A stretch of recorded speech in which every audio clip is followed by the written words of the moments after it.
This question is related to region of convergence. Let's see this question.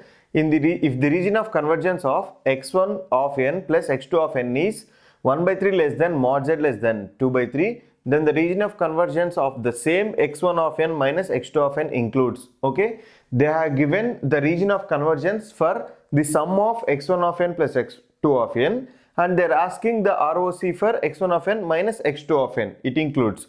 They have given 4 options. We need to find which one is the correct answer. Now take the given ROC. Okay, given ROC x1 of n plus x2 of n is given by 1 by 3 less than mod z less than 2 by 3. Now we will take two functions. One is x1 of n and another one is x2 of n. Let x1 of n is equals to 1 by 3 whole power n u of n, and x2 of n is equals to 2 by 3 whole power n u of minus n minus 1. Now if you find ROC for x1 of n, it will be mod z greater than 1 by 3, right? Because it is in the form of a power n u of n. For a power n u of n, the ROC will be mod z greater than mod a, right? And for a power n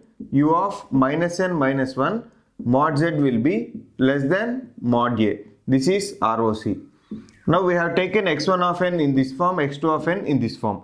Now if you see here x2 of n, it is mod z less than 2 by 3. Now if we take combined ROC, it will be 1 by 3 less than mod z less than 2 by 3, right? Now the question asked is, what if they do x1 of n, okay, minus x2 of n? Now we need to calculate these two ROC, okay?